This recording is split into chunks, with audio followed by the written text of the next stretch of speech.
How to connect Cloudflare to Hostinger. Step 1. Create a Cloudflare account. Go to Cloudflare's website and sign up for a free account. Step 2. Add your domain. Click Add Site. Enter your domain name and proceed. Step 3. Update name servers. On your domain provider's website, replace the current name servers with the ones provided by Cloudflare. Save changes to point your domain to Cloudflare. Step 4. Access DNS settings in Cloudflare. Select your domain in Cloudflare and open the DNS settings.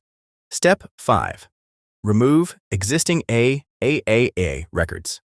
Delete any A or AAA records pointing to your domain's IP. Step 6. Add CNAME records. Add 2 new CNAME records. Name, @symbol, content. Connect.hostinger.com. Proxy status, DNS only. Name, www.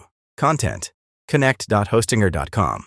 Proxy status, DNS only.